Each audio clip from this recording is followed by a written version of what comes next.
What's up, guys and gals? It's Shawn, Myszka, Movement Master and OptimizeMovement.com, coming to you with another member Q&A. And today's question comes from Pete. It is, I recently joined Movement Mastery, and even though I have enjoyed the content thus far, I must say that I'm kind of confused, as I expected to see a lot more information on breaking down athletes' perfect form and technique on exercise drills and movement skills. Can I ask what your thoughts are on the matter? Hey there, Pete, and I do appreciate you reaching out, and of course, this is precisely why I have this content section on our page, so each of you can ask things like this that are on your mind. Now, when you say that you'd like to hear my thoughts on the matter, I'm assuming you are requesting to hear my thoughts on the idea of a perfect form and perfect technique. So, if I read that correctly, and I really hope that I do so I can adequately answer your question, I'd be happy to share my thoughts on it. Personally, I think the issue really lies in the misconceptions that have been fed to us throughout the years from the very first moment that we each got into being a movement practitioner and in this whole professional movement field. And I feel as though this applies to whether you're in academia, whether you're in physical education or physical therapy, you're in sport pedagogy, athletic training, sports medicine, whatever it might be, individual coaching, personal training, whatever it is, and whatever it is that you do and what your scope is in helping enable individuals to optimize their movement, I'm assuming and strongly feel is that we've been fed a little bit of a lie. Form or technique, even in the simplest of movement patterns, is not a black and white issue. There's a huge gray area that exists in between this black and white that I believe that we as a profession have failed to adequately discuss among most movement professions. There's 7 billion people in the world or something like that? And out of those 7 billion people, others in the field want to tell me that there's some perfect, idealistic process of execution that each one of us should aspire to. I think we would all agree that there's never been a perfect human being to walk the earth.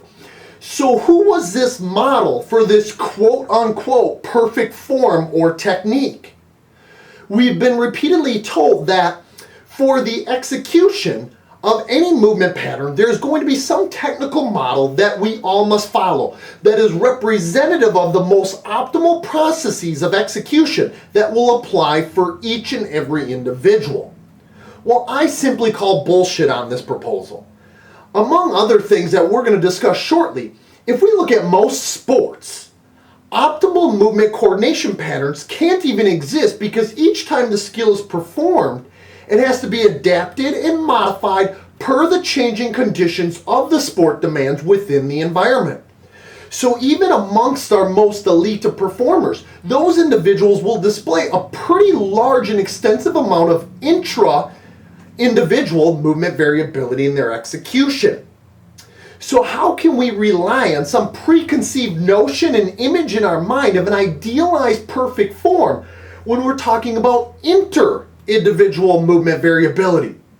Because here at this issue, the key unit of analysis is the individual who's performing that movement pattern. Now, will there be certain biomechanical truths that must be adhered to? For sure.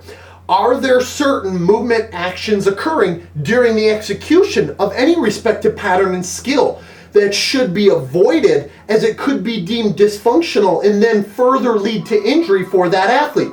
Absolutely, without a doubt.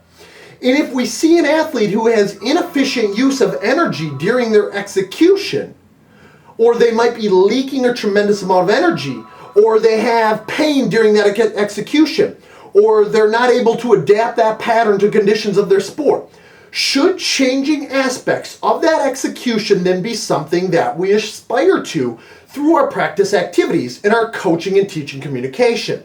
And the answer is yes, absolutely, on all of those above questions.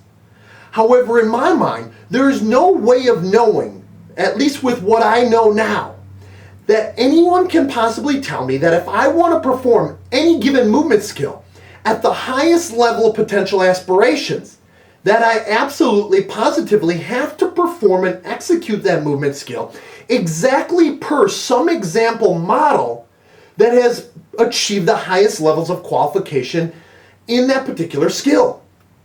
Instead, if you dig deep enough here at Movement Mastery, you're going to find a fair amount of information on what I refer to as establishing an athlete's authentic movement signature and applying what I refer to as the movement optimization model to the athlete's particular movement context, and really treating inter-individual movement variability not as the devil of technical error that has been portrayed to us many times throughout time.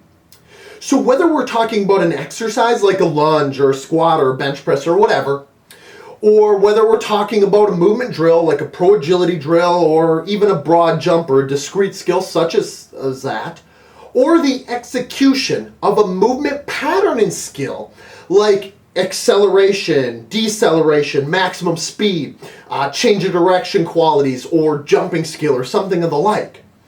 I do not believe that there's one perfect form or technique, just as I don't believe there's a perfect human being. Perfect form and technique, if we really want to call it that to me, is about determining and acquiring the movement execution that will be perfect, or more apropos put, more optimal for the individual performing it, and then is defined per who that individual is as a human being. This is his or her anthropometric features, his or her individual strengths and weaknesses, their movement experiences up to that point, and issues or concepts and factors of their personality and learning style. This is respective then of an athlete's authentic movement signature. This is their optimal execution of a respective movement pattern in a skill, taking into account at all times who it is that that individual is that makes him different from everyone else. And mastery of that authentic movement signature then is what leads to the highest levels of potential of the athlete being realized. That authentic movement signature will or should be effective and as efficient as possible based on the individual's particular peculiarities. Again, making it smooth and fluid and fast for that given athlete. The athlete's execution will essentially continually utilize the athlete's existing motor potential in specific ways, their existing strengths, in specific ways to the sport movement context and the patterns involved within that context that should continually make it or enable it to become more adaptable and modifiable to the sport context. And if the athlete has found their authentic movement signature, it could become more natural to them to learn, but not always, because it will depend on how solidified other movement patterns have become that are conflicting to that respective movement execution. But once they find that authentic movement signature for that respective pattern and execution, and they begin to lay it down over time through acquisition, it becomes their movement sweet spot, so to say. Furthermore, we should make the mention that there will be certain aspects of that authentic movement signature and of the biodynamic structure of that movement solution, meaning the organization of the solution by the combination interaction of factors from the brain, the behaviors, and the biomechanics. And then there will be aspects of that authentic movement signature and biodynamic structure which will resemble other athletes' execution while performing the movement skill within a similar task and environmental constraints of that given problem. Whereas other aspects of the execution and organization of that movement skill will be structured very differently. And that is not only okay, but it's what we desire. Now, it should be noted that some of these things will be objective or quantifiable and measurable, and other aspects are going to be subjective and based on our qualitative understanding of that athlete in sport movement skill. All in all here, Pete, this was a fantastic question and one that I'm really glad that you asked. As you can tell, I feel pretty strongly about the topic, and that's for many, many reasons. And I would implore not only you, but each of you out there listening to this to truly explore your personal feelings about an idealized perfect form in technical execution, and where those feelings might come from, where your understanding really is in regards to this topic, and if there really is sufficient evidence for it to be something worthwhile to have your athletes aspire to. Instead, I feel like you should deliberately look to and strive for optimization of movement execution for that athlete based on individualization. And I think this is the goal that, if attained, will take you and your athletes much, much further in the long run. So for another member Q&A, this has been Shawn Myszka, Movement Mastery, and OptimizeMovement.com. I'll talk to you guys on the flip side, and until then, let's continue to master the art of optimizing movement.